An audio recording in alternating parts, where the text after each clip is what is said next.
Assalamualaikum warahmatullahi wabarakatuh. Perkenalkan, nama saya Isyam Mahendra Pratama dengan NIM 2252311187 dari kelas PPS 2E. Di sini saya akan menceritakan sedikit tentang terjadinya peristiwa perjanjian Giyanti. Peristiwa terjadinya perjanjian Giyanti ini terjadi pada tanggal 13 Februari 1755. Perjanjian ini melibatkan tiga tokoh, yaitu Pakubuwono III, VOC, dan Mangkubumi. Perjanjian ini disebut juga perjanjian segitiga politik. Perjanjian ini dinamakan perjanjian Giyanti dikarenakan waktu itu terjadi penandatangannya itu di desa yang bernama Janti, yang sekarang itu desanya disebut dengan Desa Kerten, Janti Harjo, Kabupaten Karanganyar.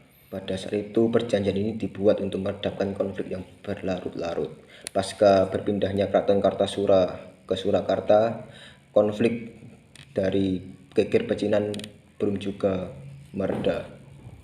Pada saat itu Pangeran Mangkubumi membantu Pakubuwono II dalam meredamkan konflik, sehingga Pakubuwono II ini memberikan hadiah kepada Pangeran Mangkubumi. Pada saat itu Pangeran Mangkubumi mendapatkan hadiah dari Pakubuwono II yang berupa sebidang tanah. Namun luas tanah yang diberikan oleh Pakubuwono II kepada Mangkubumi ini ternyata menimbulkan kecemburuan yang membuat salah satu seorang pangeran itu merasa cemburu dan merasa tidak adil atas hadiah yang diberikan oleh Pakubuwono II ini kepada Mangkubumi. Akhirnya salah seorang pangeran itu mengadu kepada Gubernur Jenderal Baron van Imhoff. Setelah itu gubernur itu mengeluarkan keputusan agar dibatalkan atau dikurangi hadiah yang diberikan oleh Pakubuwono kepada Mangkubumi. Akhirnya Mangkubumi tidak terima karena hadiah yang dikurangi. Dia berkata kepada Pakubuwono II, "Daripada hadiahku dikurangi, lebih baik kau buang aku sampai tidak ada yang menemukanku."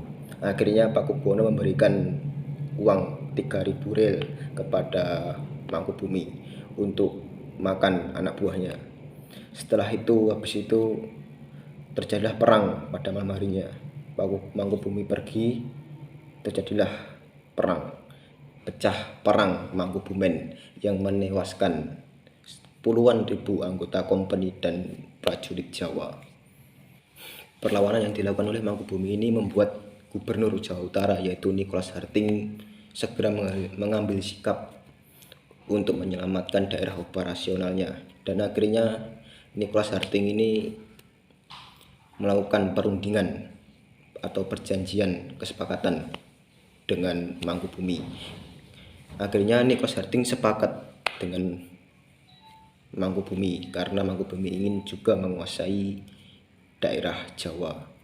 Akhirnya pada tanggal 23 September 1754, catatan perjanjian yang dilakukan oleh Nicholas Harting dengan Mangkubumi itu terlaksana dan disampaikan kepada Pakubuwono III yang telah menggantikan Pakubuwono II yang telah wafat. Isi perjanjian itu adalah Mangkubumi mendapatkan sebagian tanah dari Jawa. Setelah dipikir-pikir hingga tanggal 4 November 1754, akhirnya Pakubuwono III setuju dengan perjanjian tersebut.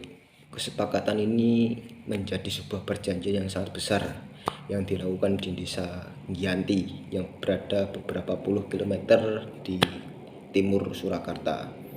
Perjanjian ini menjadi pangkal dimulainya terbelahnya tanah Jawa menjadi dua, atau disebut dengan istilah pilihan negeri. Nah, setelah perjanjian Giyanti itu terjadi, tanah Jawa ini dibagi menjadi dua, yaitu ada Kasunanan Surakarta dan Kesultanan Yogyakarta. Yang Kasunanan Surakarta ini dipimpin oleh Pakubuwono III, sedangkan yang Kesultanan Yogyakarta dipimpin oleh Mangkubumi.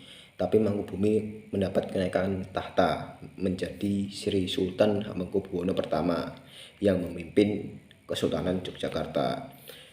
Mangkubumi ini mendapatkan gelar yaitu Senopati ing Ngaloga Sayyidin Panatagama Khalifatullah.